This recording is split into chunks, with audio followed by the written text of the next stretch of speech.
I found a solution to dealing with the homeless problem in my neighborhood. It all started when Sally moved in. I live in the uptown neighborhood of a metro area. Used to be really swanky back before the liberals took over. My next door neighbor, Cardinal, is a typical bleeding heart who's too nice for her own good, and that's how she wound up with the tent pitched on her land.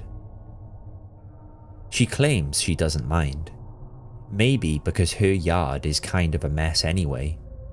Among the rainbow flags and overgrown vegetables and all the kids' toys scattered around, there's also lots of weeds and random rocks and shit. She tells me how she finds these pretty crystals by the river. They're literally just white rocks. But as neighbors go, she's alright. Gives me tomatoes from her garden and always invites me for a bite when she grills. She has a bad back, so to return the favour, I shovel her sidewalk in the winter. We've always been cordial, neighbourly. But you know what's not neighbourly? Inviting a bum to pitch a tent in your backyard for weeks. I made the mistake of being friendly about it when I first noticed the colourful nylon. Kids camping outside? I asked. Oh, that's my friend Sally, said Cardinal. She's just staying a few weeks till she gets back on her feet. Uh-huh. The storm clouds must have been clear on my brow because Cardinal kept talking. It's just a few days, Frank. She lost her job, but she'll find a place. She's a good woman. A few days, huh? A few weeks later, the tent was starting to look like Sally's permanent residence. It was getting more elaborate, piles of junk around it that the frumpy, weathered-looking woman claimed were things that she planned on selling to earn a little income. Sally claimed to be an artist, making small sculptures out of found objects. She told me, I take other people's junk and I make it into something beautiful. Do you have a favorite animal? I could make you one, if you like, for your yard. Why would I put garbage in my yard? I asked her how her search for housing was going. She sighed, getting teary-eyed, and told me in her nervous, mousy way that her social worker was trying, but everywhere was full. The city didn't seem inclined to do anything either when I called them to complain. It's the kind of progressive city that lets people grow native plants, i.e., let the weeds take over everything, and doesn't require mowing, and gets rid of loitering laws to allow indignants to hang out smoking and drinking wherever they please. It seemed like I was just stuck with this tent and that whole goddamn menagerie of garbage animals. Then, one day, I came across the Junkman. I'd seen signs up all over the neighborhood. Junkman, we'll take any junk. Call XX. Once in a while, from afar, I glimpsed a stooped, rather decrepit figure cart off old bikes, tires, partially destroyed fences. What the Junkman got from all of this, I had no idea. There was no fee listed. Strangest thing. Anyway, one day I spotted that tattered figure putting up signs on a telephone pole, and I called out jokingly, "Hey, I got some junk you can take out," sticking my thumb toward the tent with its menagerie of found object sculptures. The Junkman turned to look at me over a bony shoulder. That's when I realized he was actually a she, with wild grey hair and ruby red lips. Her head almost like an owl's. Like I'd swear it was about to keep turning on that turkey neck, like a screw. And then her eyes shifted to the tent. She asked in a raspy voice, the art or the artist? I chuckled. Well, if you can take the artist, please do. Been mucking up my view for a month now. She nodded. Hey, how come you call yourself Junkman if you're a woman? Better for business.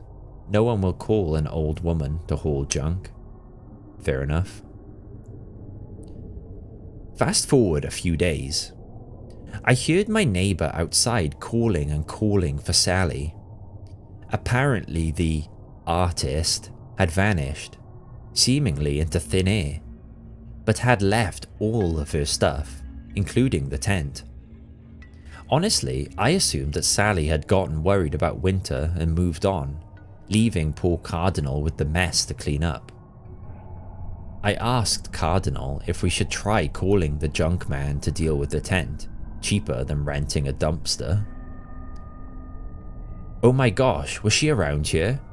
I keep tearing down her posters. She's bad news. Haven't you heard the rumours? When I shook my head, Cardinal said, I don't like to speak ill of people, but my friend Joan, she said her ex-boyfriend hated her dog and asked the junk man to take it. The next day it disappeared. She'll take anything. They say she uses some sort of witchcraft and takes a piece of your soul in exchange for disappearing the junk. There's all these extra terms and conditions written in invisible ink on her flyers. Look at them under a black light if you want to freak yourself out. Huh, I said. I didn't really believe any of this. I assumed it was just coincidence that Sally had vanished, even though the junk man left me a little gift. It was a small found object sculpture of a deer, and attached to it was a card. Thanks for your business, junk man. What a creeper. After Cardinal cleared away the tent, I thought that would be the end of things. But her yard was still full of all those found object animals. The most ostentatious, an eagle with discarded fan blades for the feathers of its lethal looking metal wings, was poised as if about to swoop right onto my porch.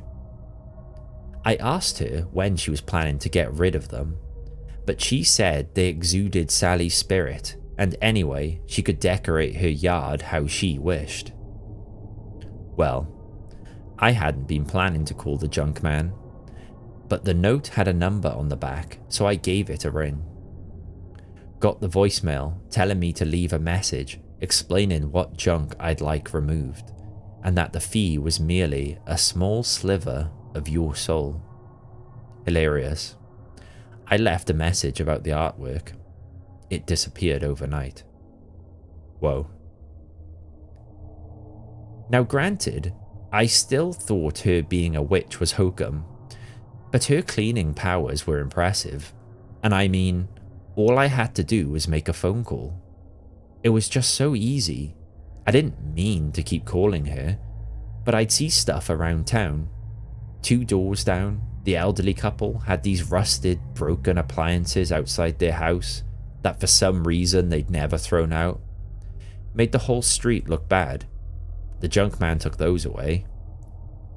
A little further on, at the co-op, where I did my shopping, panhandlers were always sitting outside with signs, hurting the local business and harassing customers for money, probably to feed their drug habits.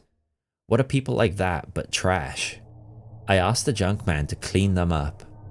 Oh, new ones came in to take their place, but I wished them away too.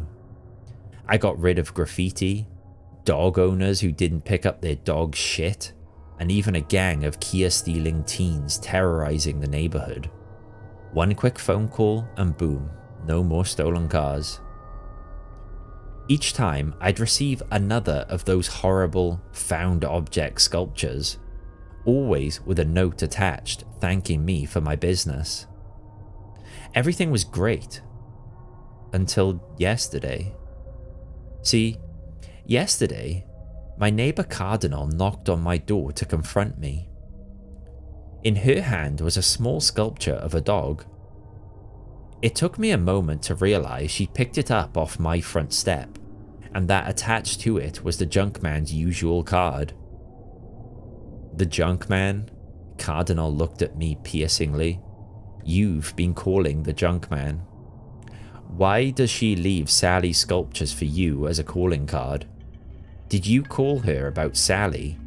Are you the reason Sally disappeared? I'm keeping this sculpture. Something to remember her.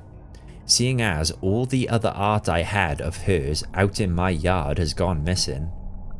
Along with so many other things that, I guess, were junk to you. Now hang on. But she stormed off my porch, the dog sculpture in hand. Over her shoulder she shouted, "Whatever happens, you brought this on yourself." I rushed back inside and dialed the number. I had to, didn't I? She had the card. If she called first, if she called and told the junk man to take me. When I hung up, I sighed, my heart thumping and my chest tight, empty. But it was her or me. I had to do it. Next morning, I was sitting on my porch when one of Cardinal's kids came bouncing out and off to the school bus as if everything were normal. Shit. I totally forgot about her children. But then, a few minutes later, I saw Cardinal herself. Her lips thinned when she noticed me, and she looked away and overtly ignored me. Still pissed at me, and also still very much not disappeared. Why had the junk man not taken her away?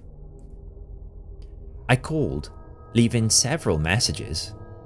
Finally, on my 5th call, I was surprised when a raspy voice actually answered. I immediately demanded to know if my previous messages had been received. "Your messages were received," said the raspy voice. "So, what's going on? Did Cardinal call first and ask you to junk me?" "She has never called this number and never will," replied the raspy voice. "Okay, well, can I ask you why you didn't carry out my request?"